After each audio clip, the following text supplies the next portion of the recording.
Um,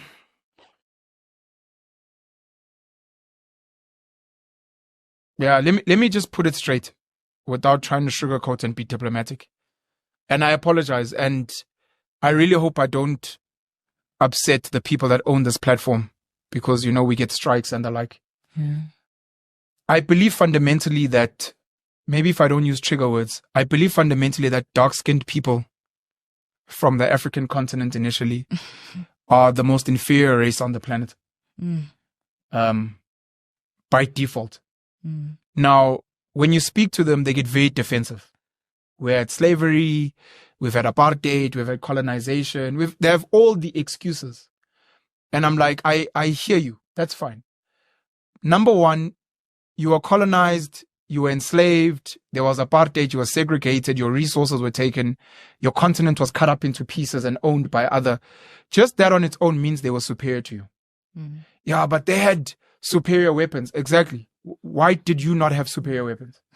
Yes, but they were traveling looking for spices and silk. Why were you not doing that? Why were you not?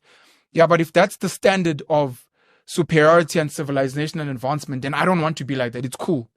Because a horse and a monkey are also not trying to do that. But we dominate them. We put them in cages. We parade Abo Sarah Parkman like animals in cages. So I believe in the animal kingdom. I believe in the laws of the jungle.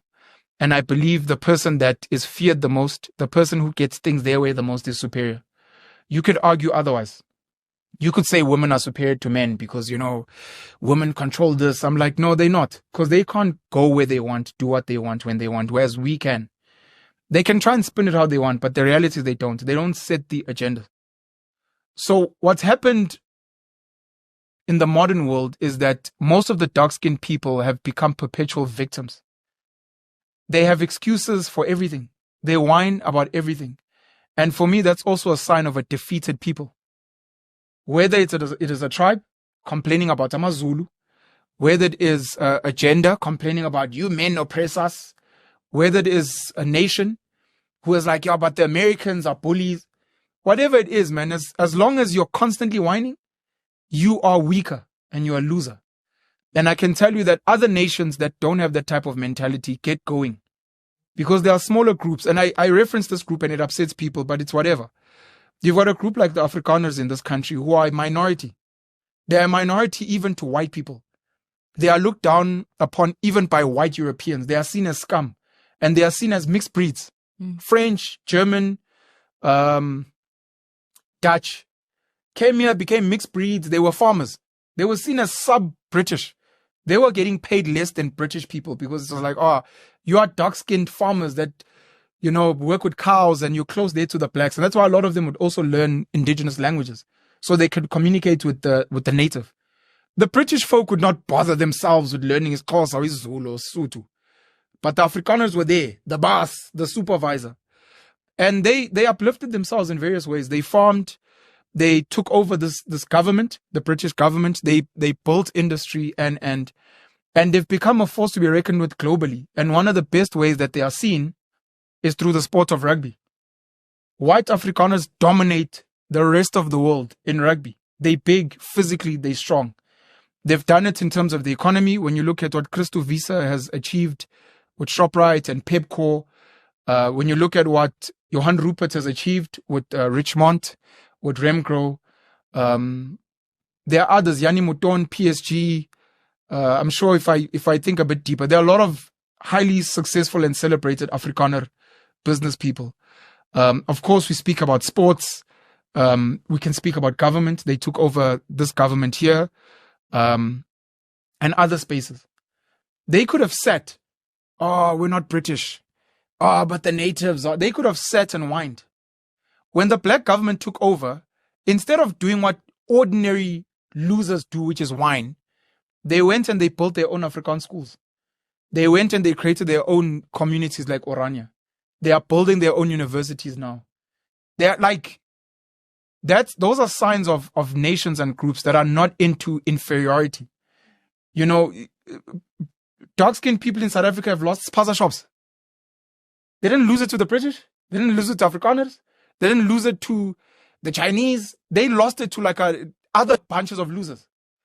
Pakistanis, Ethiopians, these are losers where they come from. But they coming to bully darkies here. And instead of us being like, okay, here's the reality. Let's figure it out. Let's copy maybe what the Jewish community did after the Holocaust, to come together to build a nation of Israel, however you feel about it, and to dominate global media, global business, to infiltrate governments, because they fund governments around the world to push their agendas. And today they get attacked by various people that they capture and whatever, but they are dominant kind of situation. We can copy the Americans as much as they are annoying. How do the Americans do it? They do it through propaganda in Hollywood. They have the CIA, they have military bases around. They have over 600 military bases around the world. Those are winners. You can copy Vladimir Putin and the Russians and be like, the Russians are moving. They've got nuclear energy, nuclear weapons. They've got their own language, which has its own alphabet. So sometimes you can't even hack Russian things because you don't understand what the fuck they're saying. The Chinese, same. They've got their own language, their own alphabet. It doesn't use A, B, C, whatever. So also if you want to infiltrate them, it's tough because you're like, fuck. And then they were breeding like rabbits. They were like, we're going to breed. So you can come and bomb like 10 million of us, but there's like another 1.3. So there's just too many of us to kill. So those are strategies to move from being the lowest, because after dark-skinned people is the brown-skinned people.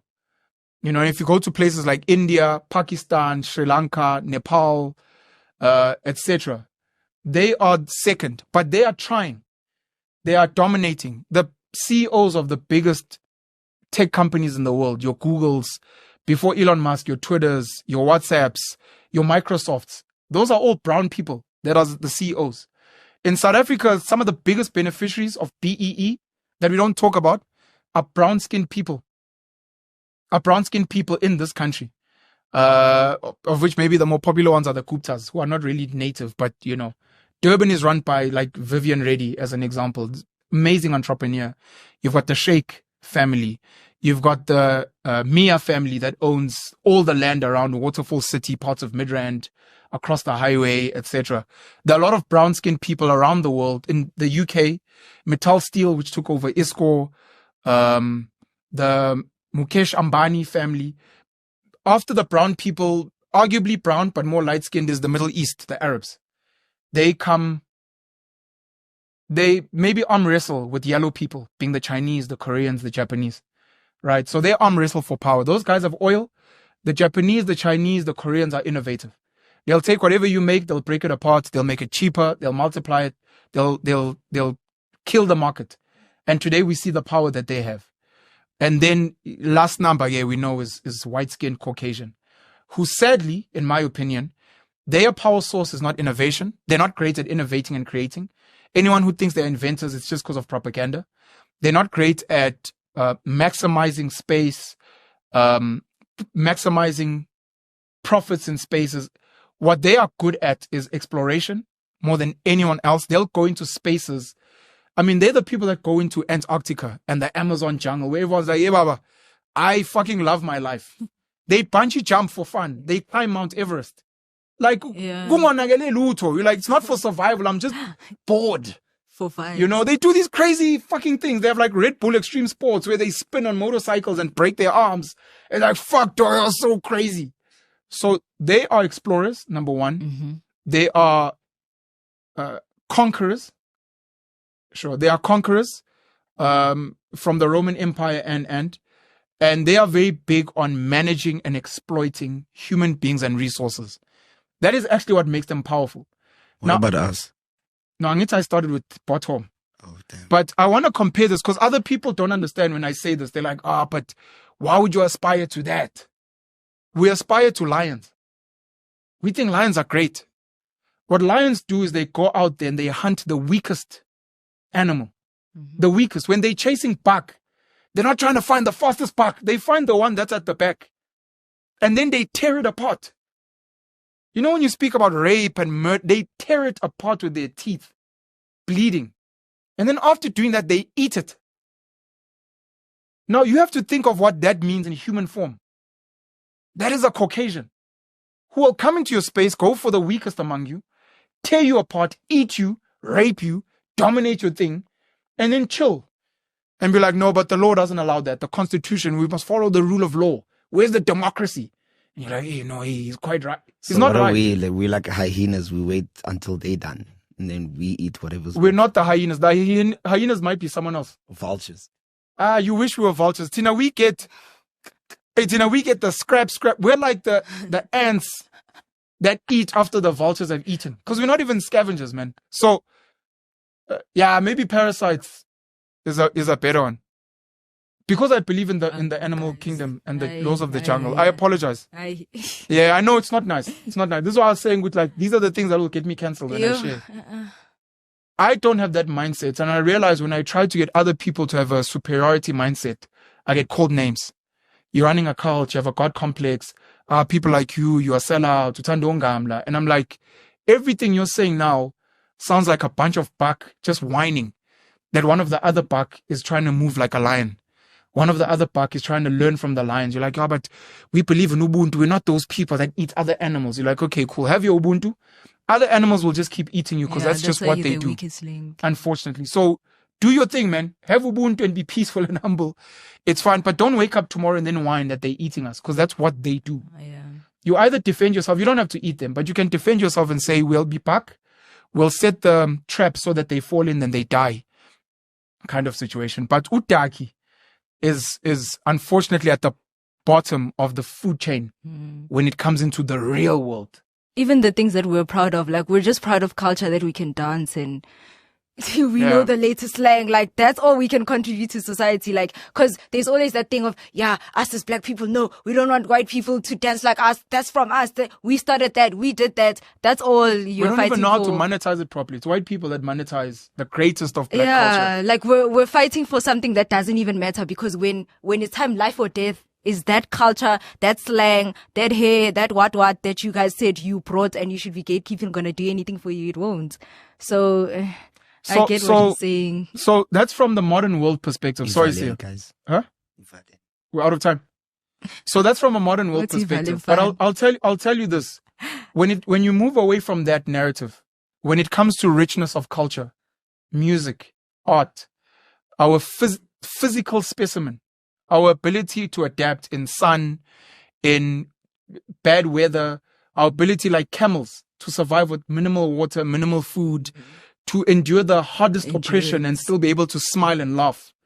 We are the most resilient in terms of that. And we are the most beautiful. It's almost like cows get eaten, but you want the beautiful Nguni cow skin on your floor because it looks beautiful. True. You know, black people are physically superior. You see it in sports, athletics and basketball, but it's similar to admiring like a beautiful horse or some other beautiful. It's beautiful and it's majestic. Unfortunately, in the real world, it's the mind that's more powerful. I will ride a horse that could kick me to death because I have some dominion over it. And when it comes to Ongamla, they have dominion over the black mind where we're speaking English now. We work within their systems. So, to answer your question shortly, closing